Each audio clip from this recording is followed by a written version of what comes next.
welcome to Your Family Dog, a podcast dedicated to helping families love living with dogs.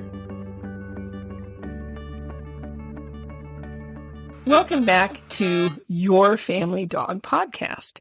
I'm Julie Fudge Smith, and I'm here with Tina Spring. And today we have decided to talk about dogs for senior citizens, because it's one of those things that if you've had dogs all your life and you're getting perhaps a little bit more advanced in age, kind of like I am. I just turned 65 this year, and I can't imagine life without a dog. But does there come a time when seniors should be saying, no, I shouldn't have a dog? Or is there a time where you should say, sure, I want a dog, but I shouldn't get a puppy? Or is there a best dog for seniors? Is there a way for them to figure out what dog would be right for them, and or have their family help them decide? Because it could be that you're looking at your parents and their dog at 15 years just died, and they're talking about another one, and you're thinking, I'm not sure that's a good idea. Well, that's the kind of thing we want to talk about today. Is it or is it not a good idea for seniors to get a dog? And if so, is there a best dog for seniors? So with that long introduction, Tina, it's up to you to expand upon the conversation. So I would say that the answer to every single one of those questions is it depends. And thank you for joining us today for the Your Family Dog podcast, because we really don't want to kick the hornet's nest of making everyone's mother mad at us. All right. So as an active dog trainer, I can tell you that right now our classes have a wide range of ages. So I'm blessed to work in a community that is one of the top 10 retirement communities in the country, as well as a college town. So we have a lot of variation in our classes and in our programming. And there are things that I see that work better generally for some families than others, and things that tend to be more challenging. But I think navigating like how long should dad be driving the car, navigating this stuff with extended family and with our own families is a little bit of a sticky wicket, right? Because our heart wants what our heart wants. As somebody who is 53 and a half, my brain still thinks of me being, 34. My body is in bold disagreement. And so this is something, Christopher's in his 60s. Like, this is something we've wrestled even in our own household, right? Is Marco the last puppy that we'll ever raise? 8 years ago. So, and we faced it even with Dovey. So I've had Doberman pinschers much of my life. Typically, at least one of the dogs in our home is a Doberman. And my last Doberman passed away 12 years ago. And I was and my heart looks for him every day, right? That is just a breed that is near and dear to my heart. So I had started actually thinking like, do I have enough bandwidth for a puppy? And very quickly realized like, no, I don't. Like, even though I am at dog training classes all day long, I was not in a place as a human that raising a puppy sounded like a really great idea. And then a year ago, someone gave us Dovey, who at the time was like an 18-month-old Doberman puppy. And we took him and we have him. And I love him, but I'm not sure there are times that it's like, wow, this was like maybe not the greatest decision in the world, even though we love him and he's not going anywhere, right? Because he's becoming more and more awesome all the time. So part of the decision to take him was me looking at Christopher and going, I don't know that I have raising a Doberman puppy in me. And this dog, I know, he's been in classes with us. I know who he is, and he's a really nice dog. He's not perfect, of course, but I know that he has a good heart and he's a good boy. So it's hard, right? Like walking a 90-pound dog, tough. I had to buy a new car and new crates to accommodate this enormous, goofy dog. Our fence had to be adjusted for the dog. Of course it did. Likewise, I have like the sweetest woman in the world in class right now with a schnoodle puppy. That's a Schnauzer poodle cross puppy who maybe weighs 4 pounds. The puppy can get out of her fence because she's little enough to fit through the aluminum fence. And the woman's desire is that that puppy will grow big enough that she won't fit. And looking at her in puppy classes, she's like 16 weeks old, and I don't know that she's going to get any bigger. And I see this poor woman like bending down and trying to do training with this itty bitty, like 6-inch tall puppy on the floor. And that's kind of uncomfortable too. So I think it's an interesting thing to navigate. So if you were helping a family navigate it, what are some of the discussion points that you would have on your list for that appointment? Well, it's kind of interesting. As you were talking, I was thinking about a client of mine I had several years ago who was a senior citizen, May, and she was just delightful. And she had a small dog, not kind of maybe 25 pounds, so not super small, but a nice sized dog. And it was a little mixed breed of some kind. And her daughter, who was a professor in Princeton, found me and said, "Can you help my mom out?" And I talked, she goes, "Oh, you're just the kind of person she loves. You're one of those Midwesterner sorts." And I'm like, "Yes, I am a Midwesterner sort." So I go drive up to Mount Vernon, which is not that far from here. And I meet May.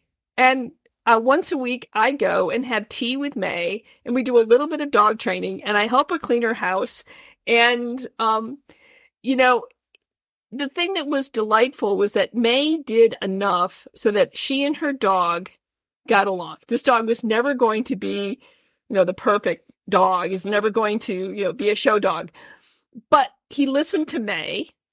They could go on their walk. She could throw the ball for him for a little while. He liked to curl up next to her when they watched TV. And the other thing she did was she looked at me. She goes, "Julie, I think the dog's name was Henry.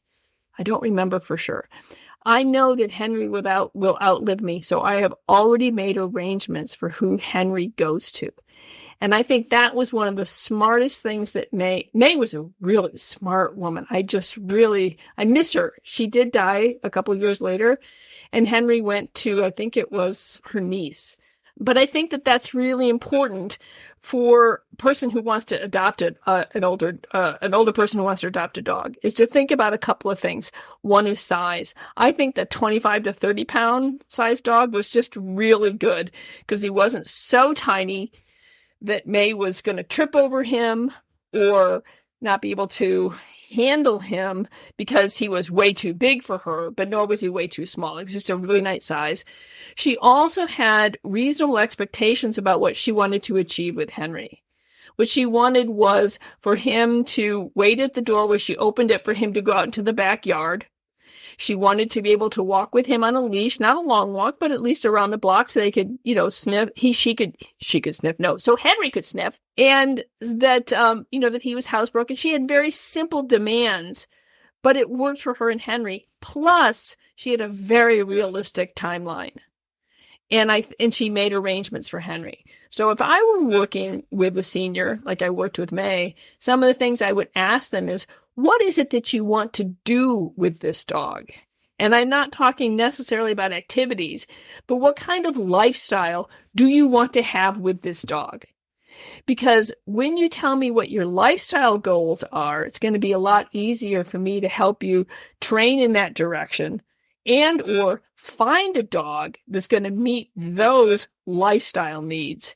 And also to talk about the fact that if you are 82, you're probably not going to be. I had one client also too, she was 78 and she adopted a chocolate lab puppy. And I had to have the discussion with her is, you're 78. Have you thought about who's going to get this puppy? Do you really I mean, do you think you're going to be here in 10 years?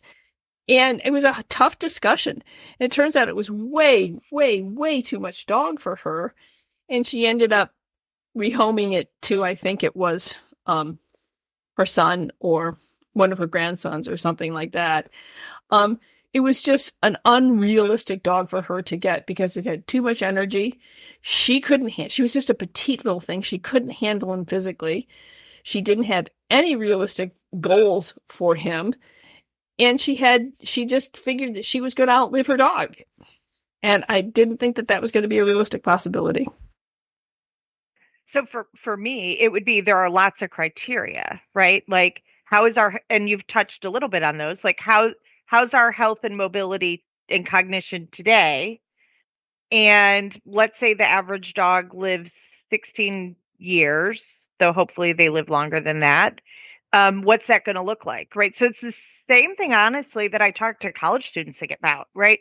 So somebody gets the cute golden retriever puppy, and he's, growing up with all the fraternity brothers, and they're allowing behaviors that, again, in this dog's lifetime, the likelihood is this dog's going to have to be around other people and children, and is tackling an appropriate game that's going to be okay when that dog is 8 years old and now there's a toddler. So it's similar conversations about, it's not just about the decision that the heart's making today, it's about the future.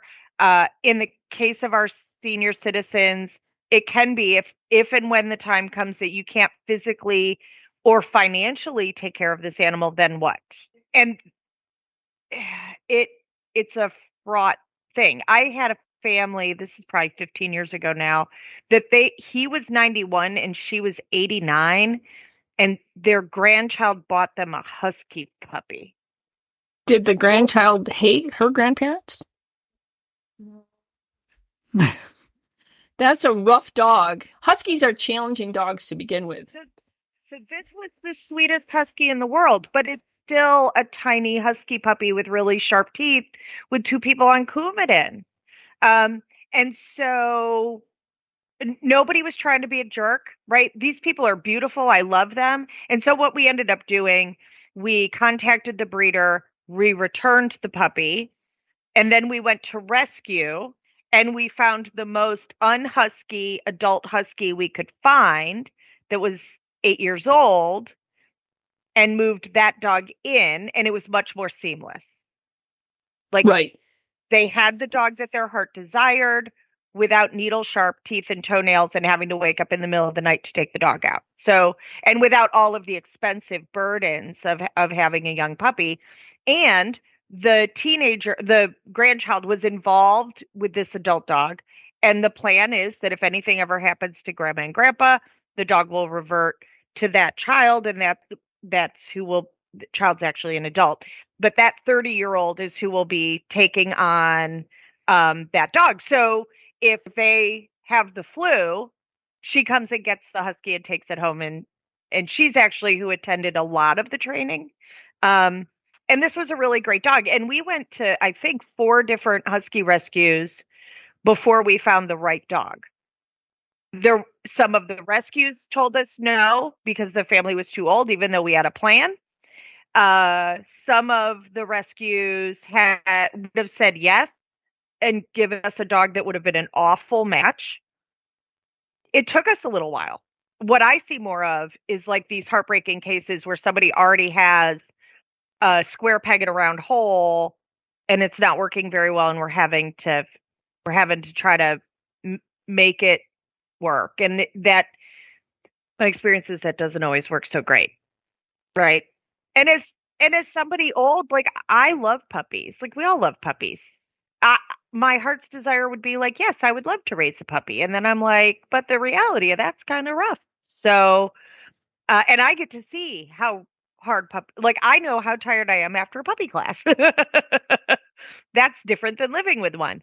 And pretty regularly, somebody from our puppy class comes and stays with us for a week when a family's on vacation, and I have a puppy for a week. And I was like, wow, I love you and you're awesome and I can spoil you, and I'm sending you home. So size matters. I think finances matter. I think our health and cognition matter. I also think, like, our car matters. Like, if there's a point at which it has to be a team effort. Like when our kids make a decision, it's a family decision. I think there's a point when our senior citizens make a decision that it's a family decision too.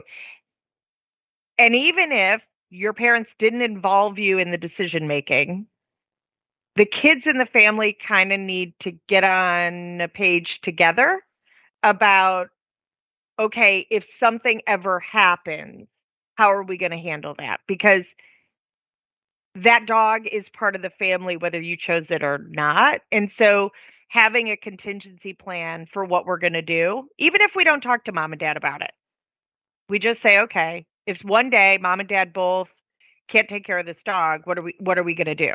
So I think that is an important piece, even if mom and dad are not involving us in the decision making, because it's a sticky wicket. Like, I don't know. I wonder how I would feel if my daughter was like, so I want to talk to you about your dog choices.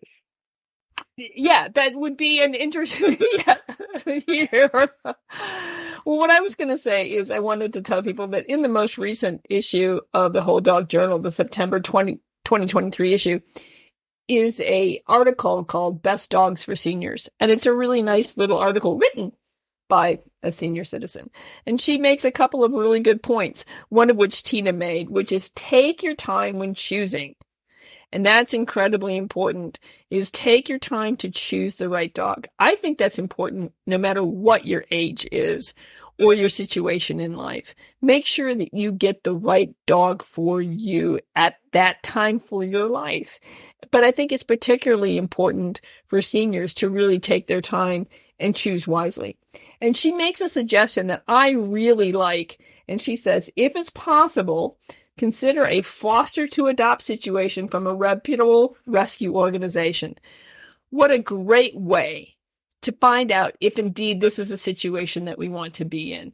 So that you get the dog, you try it out for 2 to 4 weeks, however long their trial period is, and you're going to get a really strong idea about whether this is going to work or not. And it may not necessarily be, you might find out a couple of things. One is, yes, I definitely want a dog, but not this dog. Or definitely want a dog, and this is it. And so glad that we were able to have a little bit of a buffer period, so I feel a little bit more relaxed about whether or not we're going to keep the dog.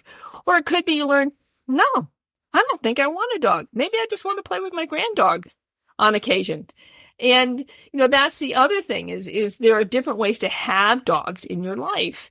And maybe it is that your kids have a dog. And if that dog is settled and you like it, that can sort of be the dog, like do what Pina did. They go on vacation.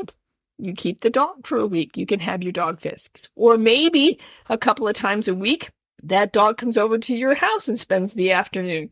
So there might be ways to get dogs in your life without necessarily getting your own dog. And that's something to think about too.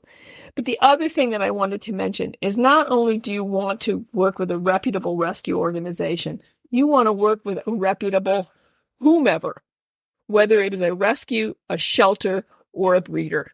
Because one of the things that you want is to work with somebody that has the right of first refusal, so that if you take the dog and 6 months down the road, it's not working out at all for whatever reason, whether it's the dog is just the wrong match for you or something's happened. Maybe you've had a small stroke.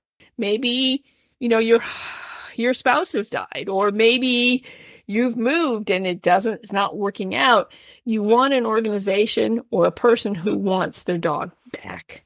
And that's really important, is to work with a person or an organization that says, yes, we think it's fine that you have one of our dogs, but we want our dog back. And I think that, yes, absolutely.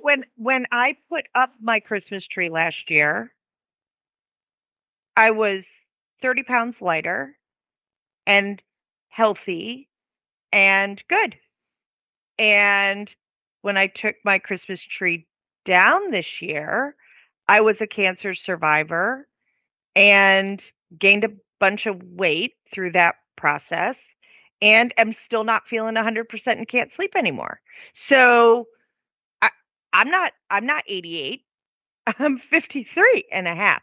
So it can it can change for anyone. It can change for a 34-year-old, right? It's not about how old we are.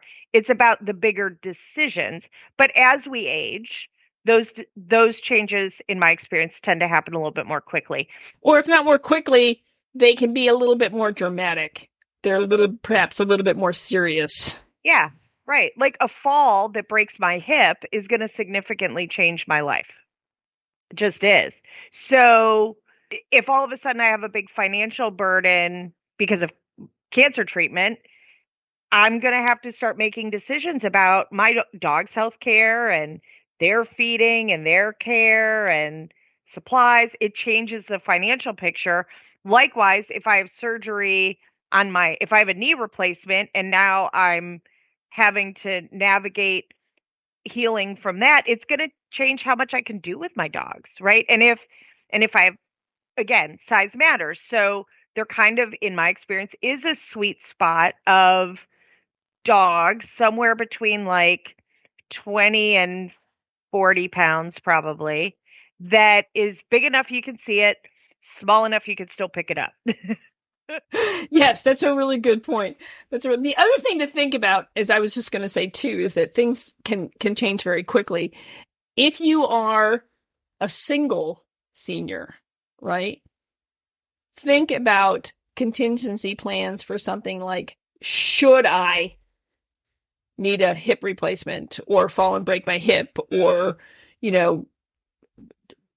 I just was thinking about one of my mother's friends who was in a hotel room and she had just untied her shoes and there was a knock on the door.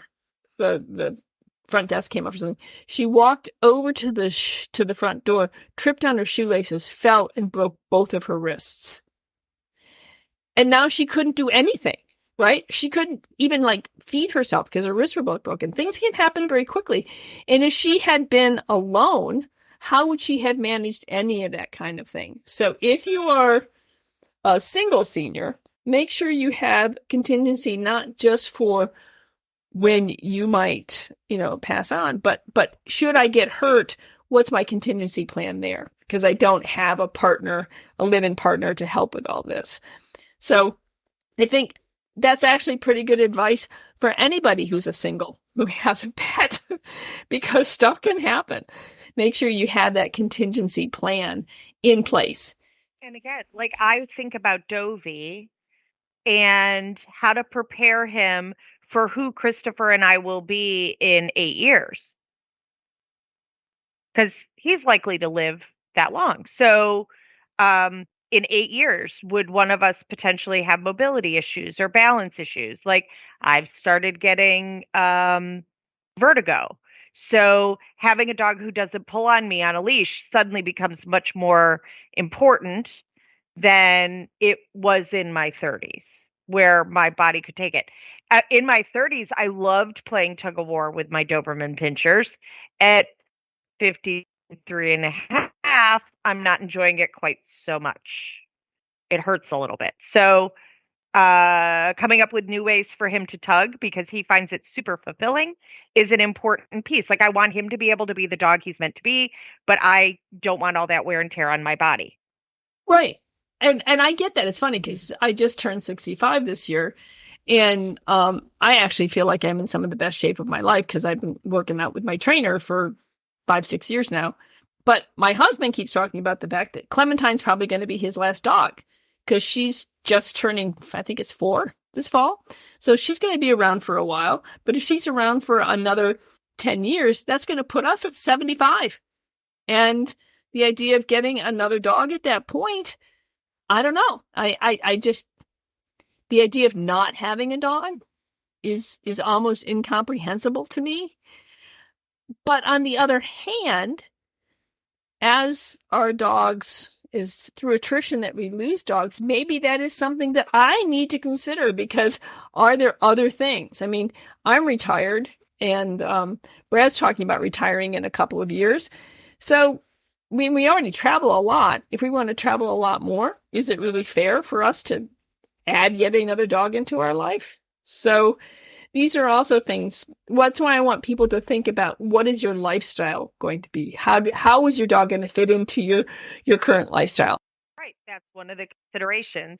I had quite a few retirees who got puppies during COVID because they weren't able to travel. So they were like, hey, this is like, they just pivoted and said, okay, well, we're going to raise that last puppy because we can't travel. So we'll be doing this with this puppy now. And now they're starting to travel because the world's opening up a little bit, and that's working pretty well for them. But in the meantime, they now have, almost a 3-year-old dog. So they were able to do that work during kind of when everything was shut down. So the I would say finding reputable animal providers can be difficult. It can. Like, the dog needs to be temperament tested, in my opinion, and evaluated for safety and health. Likewise, again, it shouldn't be harder to get into college than it is to adopt a dog, but it's a match that matters because, again, how many more dogs am I going to have? So do I want to have a dog that's not a great fit as my last dog? Probably not. So there are, this is where a purebred breeder can actually be a really big blessing or a really big curse, right? Having someone who's advocating for you and your family as well as the animals in their care is a big deal. Most breeders have adult dogs that are already trained, already socialized, already house trained, they love them. They're parts of their family. But they're not going to breed them again. They're not going to show them again. The dog is an adult and is looking for a cushy retirement gig. And those are some of the best placements I've ever seen done. Whether it's a family with really young children or whether it's seniors, and it may take you a little while to find that dog, but it can be a really, really great way to do some matching. And I've done that with a couple of clients, hooked them up with a breeder who had, a 5 or 6-year-old dog, but we're not going to breed anymore. And it just was a wonderful, wonderful match. And I'm glad you brought that up, because that's the other thing I was going to say too, is, you know what? This might be the perfect time to think about adopting an older dog, adopting a dog that has a few years on it. Maybe even an 8-year-old dog, 9-year-old dog, someone who has a few more good years in them, but is not going to be living for another 16. This might be the time for you to share sort of that retirement together with a retired dog. And so I would say I would encourage seniors to think about adopting a senior dog. Well, and sometimes when somebody tells you no, they're doing you a favor, right? The old Garth Brooks song of some of God's greatest gifts are unanswered prayers. It can be the case. I had a sweet woman who called me a couple of years ago who was in her 80s, who had always had German Shepherds, and no one would sell her a German Shepherd puppy. So she was super frustrated. She has no children. She doesn't have any surviving family. She's totally and completely on her own. So once we were able to come up with what a contingency plan would be, along with her funding a life insurance policy for the care and keeping of her dog upon her demise, or inability to care for the dog, suddenly we were able to get a very nice 10-year-old German Shepherd, right? We adjusted things so that she had what she needed. And we did service dog training work for that dog. So her hearing wasn't great. We trained him to some audible alerts. So if the doorbell rang, if the smoke detector went off, he was alert trained for her. He had a little bit of mobility support. He wasn't a trained service dog, but if she needed to lean on him, he knew how to do that job. He would not pull on her for love or money. So we were able to do some really good training for him to make him an even better fit. He loved a retrieve. So we had some really nice retrieving work with him for some of the things that maybe she wasn't at the age where she wanted to lean forward out of her recliner and pick up, the remote off the floor. He could pick it up and hand it to her. So in his case, we actually found a really nice retired dog that had really kind of sort of been a service dog that the family passed away. So he went to his next family. And we had a contingency plan. So if and when she can't take care of that dog is taken care of anyway. So that sounds great.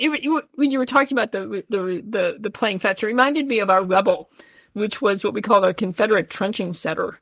We were living in Virginia, and Brad and Emma were out jogging with her toller, Molly. And Molly stopped and went woof, and they looked down, and there was this dog that was all caught up in the brambles and tangles in this Confederate trench on the Chancellorsville battlefield. So they brought him home. I thought that was great because we were having a dinner party that night. So, why not bring home a stray dog?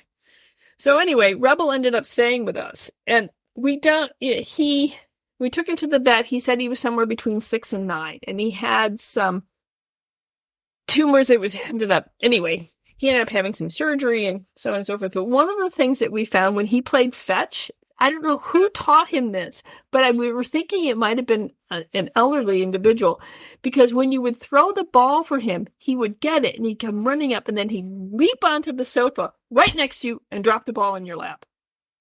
So then you throw the ball, he'd fly off the sofa, get the ball, run over, leap on the sofa, drop it in your lap. And I'm like, somebody trained him to do that. And I was thinking that would have been great for somebody who had mobility problems, to have a dog who was going to play like that. So you never know the surprises you may get with adopting an older dog. And we really thought that at that point that because he had teeth issues and he had various other things, that we really thought we were going to have him for maybe 6 months to a year, give him a nice home until he passes away. Well, we had him for another 6 years. And so people would start asking me, well, how old is he? And since he started out somewhere between 6 and 9, when after 6 years, I said, well, he's somewhere between 12 and dead. That's all we know. But it turned out to be a wonderful, wonderful addition to our family. It was my first experience with adopting a more elderly dog, and it was enchanting. He was just a great fella to have in our lives. I am a complete sucker for those older dogs. So right now, the class I taught today, one of the families has like a 2-year-old, 15 or 20 pound terrier cross who's lovely, named Wally. Shout out to Wally and his people. We have Portia, the mini poodle, also people who are semi-retirement aged. We have Pepper, the terrier cross puppy not puppy, she's probably somewhere between 2 and 4, who has been adopted by a young family, right? So and then, Dovey was in there today showing them why their dogs are awesome. So they all, like, the one family is young, but the other 3 families, like, we're all older and have these dogs that are like between 2 and 4. That's an okay place to be for everybody who's in that room, but nobody in that room has mobility issues. One person does have a hearing issue, and that family, I will be discussing, hey, do we want to teach Wally some alerts? So that if Dad doesn't hear the smoke detector go off, Wally can help him with that. I've totally trained dogs to be diabetic alert dogs for family members that the dog's never going to do public access. It's just for at home because the dog lives with a diabetic. So, I mean, it's a really good opportunity. Like, getting a dog for seniors, it's a really good opportunity to truly give them a best friend, that, to have a best friend and a partner in crime, right? We have an elderly man and an elderly dog who walk together twice a day, every day in our neighborhood. And It is a slow walk and they enjoy it and they do it every day. And he stops, like they stop and talk to every dog and every person that they come in contact with. It gets them out and about and they have a really great time. That is wonderful. No, it's great, right? Like I love talking to them. And when he's not walking, I always wonder, is he okay or is the dog okay? Right? So I did have one family and this was really interesting and worked out really great. So I had a family that dad was older and was having some dementia issues and his old dog died and the daughters were doing a good job of alternating who went over to help dad out. He was by himself, mom had passed away already. And one of them got a dog that they thought would be a pretty good match for dad and took the dog over, asked dad to help with daycare for the dog. So the dog was co-owned. So went over to dad's house during the day and then cuz daughter would go in the morning and get dad breakfast and get him his meds and get everything started for the day. And then she would go and pick him up at the end of the day, have dinner with dad, prep the coffee for the morning, give him his evening meds and take the dog home and they just alternated. So if dad was having a great week and he wanted to keep Fred, he could. She was totally cool with that because she's going to visit dad 16 times over the weekend anyway. And if dad didn't feel like having Fred in the house, then Fred would go home with her. So that worked really, really beautifully, really beautifully. And it was never, so dad had said, I'm thinking about getting a dog. And she just called me and said, "How can we do this?" And I was like, "Well, what about doing this? Like, get a dog you want that would work with dad too." And so, again, it took us like, I don't know, 6 weeks to find a really great candidate, right? Her dad has a tiny bit of dementia. And so, not enough that he can't live independently anymore, but enough that he sometimes gets really frustrated. So, being able to pull the dog out of the situation when dad's having a rough day is is a good thing. I think that's a lovely, lovely solution. I had something similar to that. A friend of mine, her dad had always had bull terriers, and he decided he wanted a bull terrier, and he was going to get one. I mean, there was no two ways about it. And he had found one. So she and I went and looked at the dog, and it turned out to be a great dog. I really, really thought it was a lovely dog. The family couldn't keep it. I can't remember why, but it was a legitimate reason. And so she ended up taking Jersey, and what we found was that it was just her father had enough of a dementia that he really couldn't effectively keep Jersey. But she ended up keeping him, and Jersey would go and visit all the time, or he'd come over and spend time with the dog. And so it was a similar kind of shared experience. So he got the experience of having a dog again, but it was a rough transition to try and figure out the balance there. But they did come to a balance. So I think that's the other thing to think about, that there might be creative solutions to helping those seniors in your family have that canine connection that they really want, but maybe are not in the position to manage that full time. Well, and I would say that is a piece of the puzzle, right? Being like offering to put the dog's food and some toys and some treats and some enrichment on a subscription that mom and dad aren't having to cover the full burden, so that instead of feeding a really low quality food, instead we're making sure that that dog's getting great nutrition to help mom and dad be successful. Being a little bit, if you can, involved, so that, let's say mom falls and they're going to have somebody in to do the cleaning, the dog is prepared for having people come in and out. I know as a trainer, I do see dogs who come out of a senior citizen's home that are really ill suited to join into a family because training wasn't done in that original home. So, dog is afraid, wasn't socialized, is antagonistic with strangers, has big resource guarding, is very anxious, a whole bunch of fallout. So making sure like that dog is provided for to be really stable, and that we're helping. If mom and dad are getting the flu, just go grab the dog and help them, and help the dog too. Also making sure that the dog is reliably house trained. That's one of the biggest issues that I see. Huge issue. And again, I don't know what it's like to be 87 and have to take a dog outside. And I don't want to judge about it, but that can be a deal breaker for a lot of people. So how are we gonna make it work, right? Right. And I will tell you, one of my clients in New York City, who was a senior, had a fantastic answer.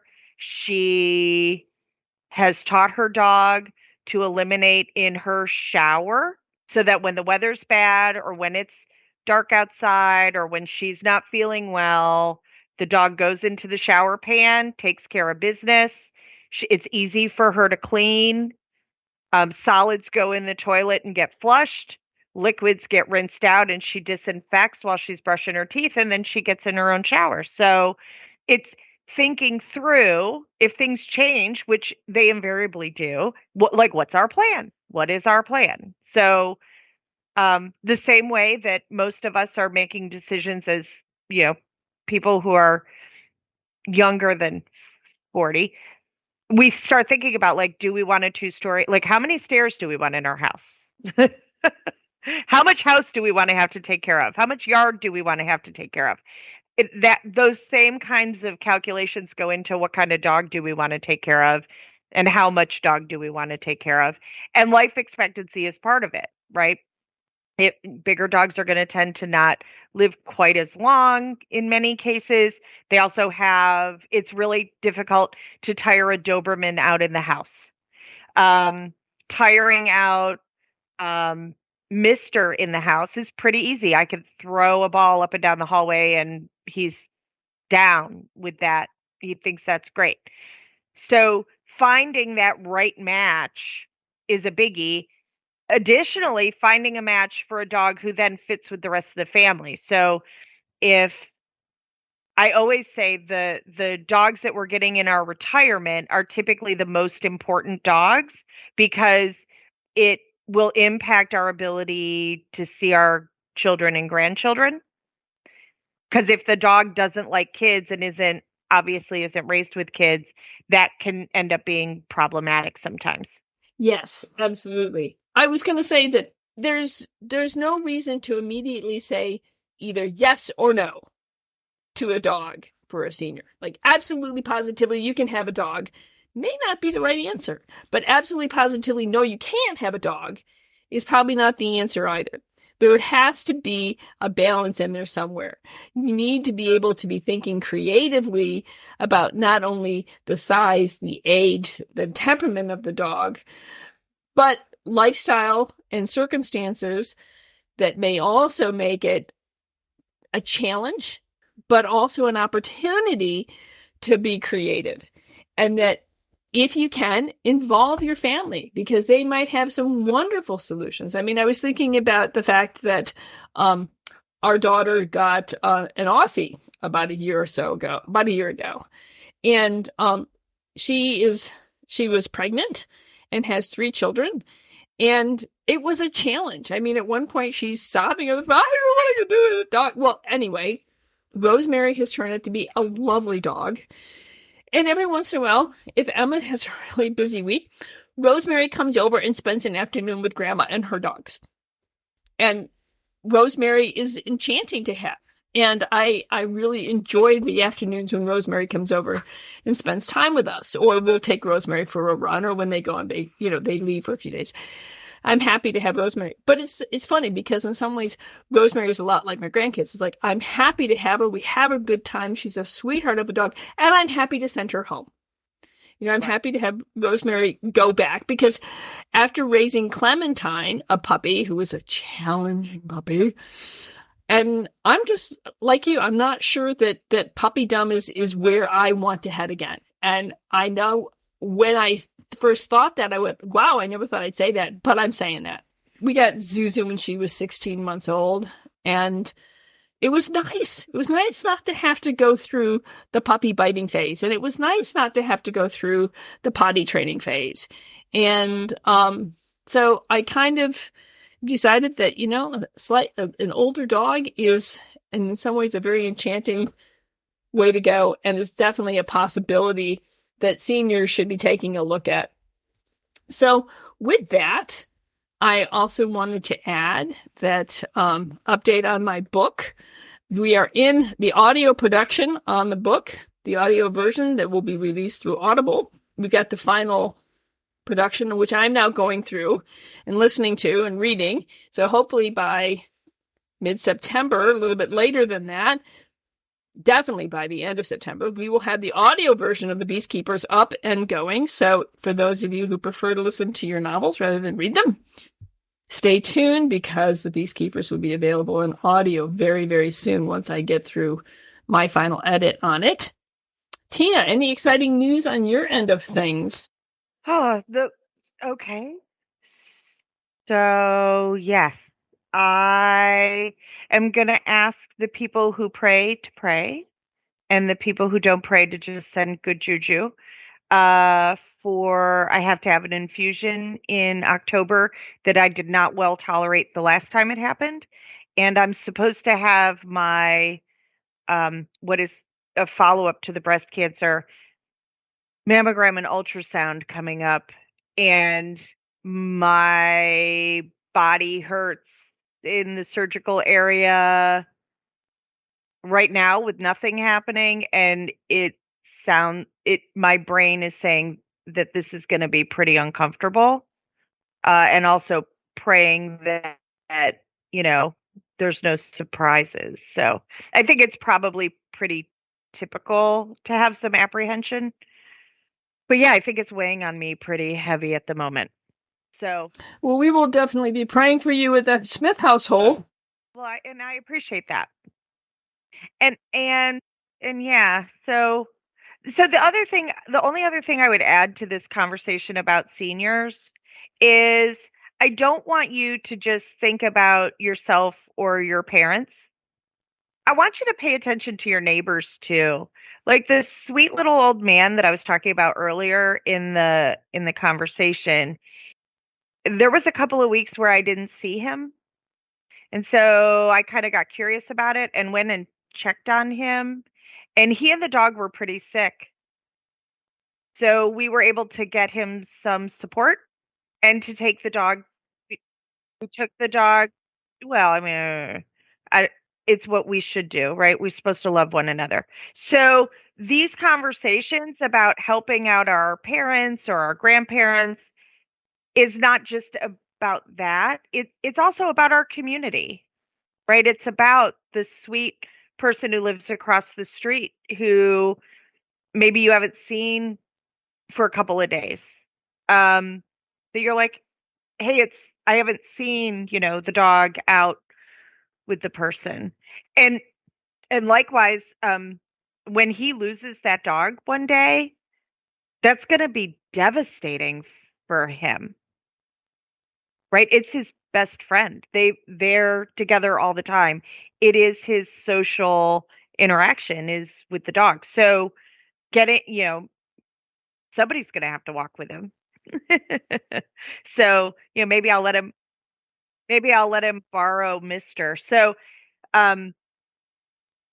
there's just like, this isn't about just the seniors that are in your family. This is also about the seniors that are in your neighborhood. I have a ton of clients, by the way, that the sweet old lady who lives next door takes their dog for a walk once a day, and they buy her a $50, grocery gift card a week, so that she can, the dog is looking forward to seeing her. She doesn't have to pay for a dog, and she gets to hang out with the dog. So there's lots of ways to slice all of this. And I think that's a really wonderful reminder of the idea of community. I've been listening to Catechism in a Year with Father Schmidt, and we just finished the whole section on community and talking about, that we owe it to view everyone as our brother and sister, and that you need to treat people with the same level of respect that you would treat. I mean, it doesn't mean that you have to, lay down to be trampled, but you do need to see each person that you encounter for the uniqueness and for the personhood that, for those of us who are Christians, their embodiment of Christ. And when we do that, that's when we begin to have much more peaceful environments and much stronger communities. So what a wonderful reminder you have given us about what community is all about. So thank you, Tina, for that great reminder. So yeah, like when somebody calls me and says, we really want a dog, but we're not sure it's the right time, I'm like, great. Which dogs that are close to you could handle having an extra aunt to take them for a walk and do vet visits? And I mean, it's amazing all the places people can volunteer and interact with a dog and fill up the dog-shaped hole in their heart without the financial burden and responsibility of having a dog, right? Everybody who has a dog with separation anxiety would love to have somebody hang out and pal with their dog during the day so that their dog feels better, right? Their dog's not alone. So assuming all things being equal, that dog is safe and appropriate around, the senior citizen, that they can absolutely be a nana for somebody's dog, which is great. Like, that's a really great place to be. So they can do it when they want to, and they don't have to when they don't. So please like and share, give us a rating, and give us feedback about what you want to hear about on your family dog.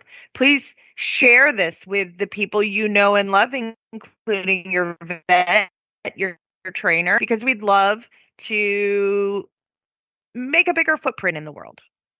Right. And you can contact us through our website. You can email us through the website, which is yourfamilydogpodcast.com. And you can email us through the website at feedback@yourfamilydogpodcast.com. Or you can also email us directly at yourfamilydogpodcast@icloud.com. So, love to hear from you. Yeah, like if you have a topic, please just send it to us. We'd love to know what you want to know more about. Often it's stuff we get to learn more about too. Absolutely. And there's nothing I like better than learning something new. So thanks for listening again, and we'll see you all next time on Your Family Dog. Thanks for listening to Your Family Dog. Got questions? Interesting ideas? Visit www.yourfamilydogpodcast.com to share your thoughts.